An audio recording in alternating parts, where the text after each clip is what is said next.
I was fired for accidentally being an arsehole to the company owner's crippled daughter. This occurred on Friday. I've spent the weekend drowning my sorrows, dreading the idea that I have to start looking for a new job. Explaining why I was fired from my previous job will be enjoyable. I'm typing it here to try to get my thoughts organized. Because everything is a disaster right now. I'd been with the company for 3 months and was still in orientation. My work was sales and advertising. As the new guy, I was assigned existing accounts to manage. This consisted of providing customer service and pushing my clients to increase their advertising budgets. All of these accounts already had ad campaigns in place. And if they wanted something new, the account was transferred to a senior account manager, who collaborated with our advertising team to create something for the customer. I eventually wanted to get that job, but first I had to prove my worth by demonstrating my ability to sustain existing accounts and persuade them to spend more. Everything was going well until last week, when we were supposed to attend our quarterly retreat. Because we were the area's primary regional office, all employees from the outlying locations attended the retreat at our office. The company's owner rarely visits our office. According to my coworkers, he has been in charge of setting up a new satellite office for the past year. But he attended the retreat, as did his crippled daughter Amy. For reasons of privacy, she does not use her true name.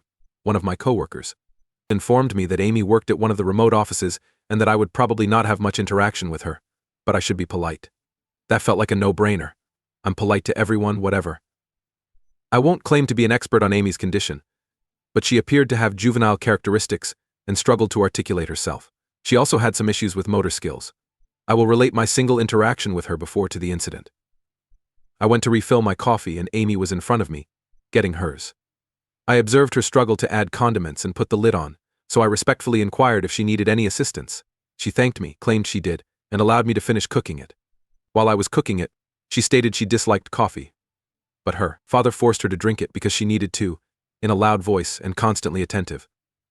I smiled, said it was really essential, and handed her the cup. She thanked me again and returned to the office her father was using, where she had spent the majority of the day. I felt like I had done a good deed and proceeded on my way. The majority of the retreat is spent doing team-building exercises. Amy had only participated in the puzzle race before the event, where groups assemble puzzles sans the box art to see which team can finish first. Amy was not in my group, therefore I had no interaction with her there. Neither of our teams won. The final activity of the day was the main event, and everyone seemed to be looking forward to it. Our manager provided us a list of possible clients. We were instructed to choose 3 as a group and create something to entice the consumer.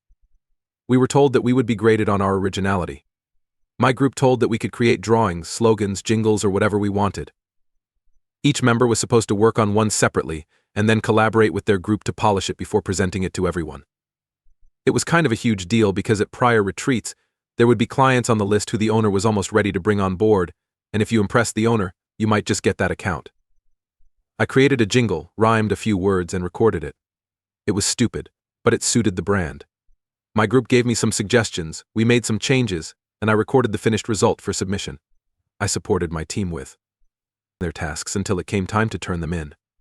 After everything was handed in, we gathered in the large conference room to give each other feedback. The owner examined them one by one. If it was a picture or a storyboard, he'd post it, read it, and we'd remark, good or awful.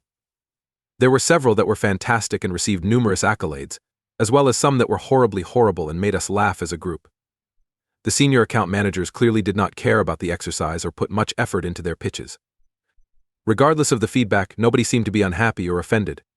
When my jingle was played, it elicited a lot of criticism, not all of it positive, and I accepted it with a smile. After receiving criticism, I felt more comfortable presenting my opinions on additional presentations. I provided what I felt was important comments on a few things, laughed at a couple more, and then a fairly crude drawing was posted for the exact same company I had selected. I quickly remarked that at least my jingle was better than that, did a 3-year-old sketch it, and laughed. To perfect silence. I was perplexed because so many people had made jokes, and everyone laughed. Instead, a few people looked at me as if I was filthy, and the owner remarked, well, if you don't have anything nice to say, maybe keep it to yourself. Then my boss scooted down to where I was sitting and instructed me to go to my desk. As I was packing my belongings, I observed the owner's daughter was red-faced and in tears. My team-building exercise was over. I returned to my desk and realized that the drawing had to have been done by the owner's daughter. There was no warning whatsoever. The owner did not divulge who created what we were looking at until after a few critiques. Perhaps I should have known. Up until that point, Everyone had been joking and having fun. Someone else had a really poor drawing that got laughed at. Regardless, I felt terrible. As soon as the event ended, I addressed my boss and apologized. He asked me to wait for him in his office. Long story short, I was fired. My supervisor explained that since I was still in orientation, he had determined that I was not a good fit for the organization, and that it was best to let me go immediately. He didn't explicitly say I was fired for mocking her picture, but it's the only thing I've ever gotten in trouble for. My work had previously been appreciated. I didn't have much time to digest it because my supervisor had already phoned security, who arrived swiftly and walked me to my desk to retrieve my belongings before leading me out of the building. An hour later, I received a call from one of my former teammates, who asked if I wanted to join the crew for one last drink. They needed it after the retreat and felt awful for not warning me. I wasn't feeling up to it, but I wanted to attempt to make sense of everything. So I headed to the bar. In the back of my mind, I was thinking that, since I'm going to start looking for a new job, a few references from former coworkers wouldn't hurt, especially since I won't be getting ones from my boss or the company's owner after all that transpired. The crew revealed that Amy attends all of these retreats and always draws a crude sketch like that. Everyone basically knows to say positive things about it and move on. One of my teammates explained that once you've seen one of her drawings, you know what to look for. Well, I didn't, and no one warned me. I began to get irritated that this was a well-known fact that everyone except me was aware of, but what could I do? I had already messed up, and it cost me my job. The team also revealed more about Amy. Apparently, she works at one of the satellite offices but does not do much. The individuals in charge of the office try to come up with activities for her to do because she gets irritated when she is bored. The team stated that the people who worked there described them as her babysitters so she wouldn't bother her father all day when he spent the majority of his time there, and when he moved on to establish the new satellite office. He didn't take Amy with him, because she liked all of her friends at that office. They also said that her father had harassed a few single males at the office to take her on dates, which seemed extremely HR improper, but he does control the company. Amy, according to my team, desperately wants a boyfriend and plans to marry, something she frequently discusses. The consensus seems to be that she has no understanding how relationships or marriage operate, and her father most likely instilled this belief in her from the start. One of my teammates joked that it wasn't a horrible bargain because she is the old man's only child, and whomever marries her will inherit the company. I wasn't in the mood for jokes at the time after losing my job over one, so I told them I had to leave. The only positive aspect is that my former team members stated that they would gladly provide me with a reference if I needed one, since they felt awful about not informing me about the Amy situation in the first place. Oh, and the cherry on top. Amy sent me a Facebook friend request over the weekend. I have not accepted it. I already upset her, which cost me my job. Part of me wants to accept it, apologize, and block her, but I'm not sure I'm prepared for that either. I'm going to take a few days to gather myself and then put my resume out there. After reviewing all of the responses, including several DMs, and speaking with a close friend, I've decided to accept the friend request. I'll provide an update if there is any conversation. I aim to begin with an apology. If she responds, excellent. If she doesn't, at least I'll know I did the right thing. Update. If you read my first post, you know that I was fired because I mistakenly made a joke about the company owner's crippled daughter, Amy. During the day's final team building activity, we pitched account concepts ranging from jingles to storyboards, slogans and illustrations. Many top account managers were phoning it in, and people were making work-related jokes, which made everyone chuckle. I received several laughs about my pitch and became a little overconfident, so when a crude drawing appeared for the same account for which I created my jingle, I made a joke about it. The joke was that my jingle was better than that. Did a 3-year-old sketch it? The owner of the company reacted negatively to my joke and remained silent. My coworkers had failed to inform me that Amy typically uploads a crude sketch, which is a lot of work for her, due to her challenges, and everyone knows to say a few good things and move on. I was inexperienced and uninformed. Thus my inexperience and incorrect response cost me my job. After meeting with my team at a bar to begin the process of drowning my sorrows, Amy sent me a friend request on Facebook. This takes us to the update. First and foremost, thank you to everyone who has made me laugh. The first time someone made fun of me for accepting the friend request, marrying Amy, and taking revenge by inheriting the firm, it made me uncomfortable. By the third time it was mentioned, I couldn't help but giggle. Many of you provided me good suggestions. I appreciate those who discussed legal action and the options I had. Unfortunately, I was still in orientation with my business, which is similar to a probationary period. During that time, they may release me for any reason.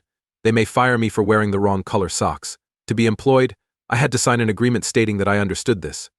There is practically nothing I can do legally. At the end of the day, I decided to go have some drinks with a good friend, discuss things, and see what he would do.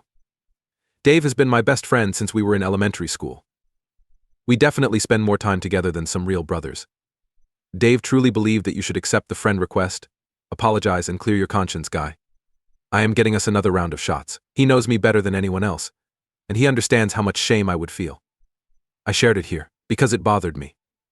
I decided to follow his advice, as well as everyone else who encouraged me to do so, particularly those who DM'd me. So that is what I did. I accepted the friend invitation. I immediately contacted Amy. I apologized for making that joke about someone else's job. It was unprofessional. It took her a bit to respond, but when she did, she expressed gratitude for my apologies.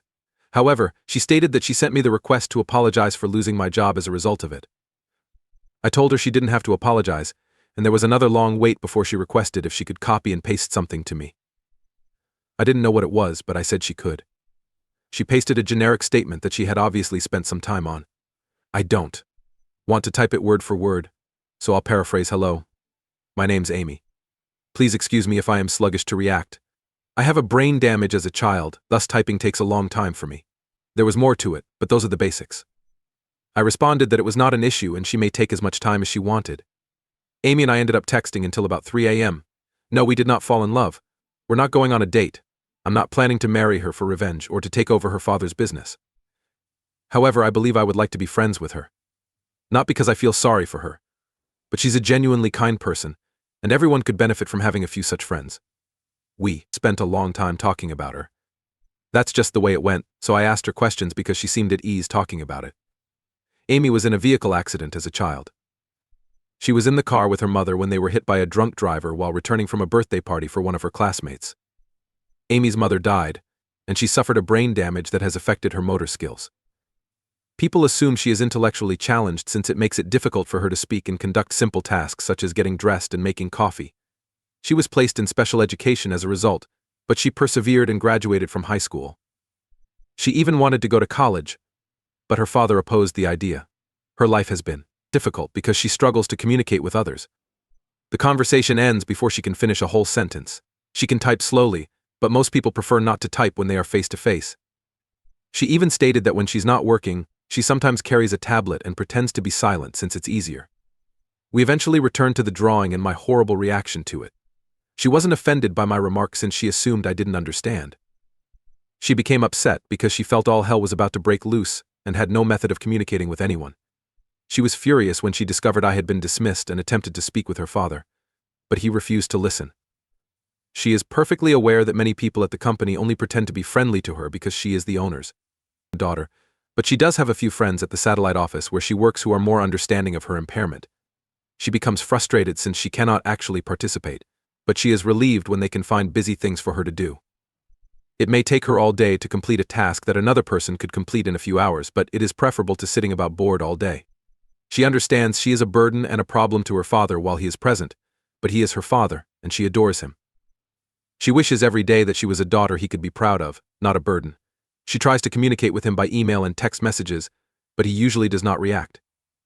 If they're in the same place, he'll just stroll over and react verbally, which is annoying since it turns into a one-sided conversation with her. Unable to do anything but provide simple one-word replies like yes or no. She also thanked me again for assisting with her coffee. She admitted that when she was younger, she attempted to accomplish everything on her own and became irritated when others assisted her. But she's come to respect the few who do. Most people simply stand there and look away, seeming to patiently wait for her to do it on her own. It was becoming late for both of us by that time. It's really late. She takes a long time to reply to texts. There are misspellings. I see why someone might say she is mentally challenged.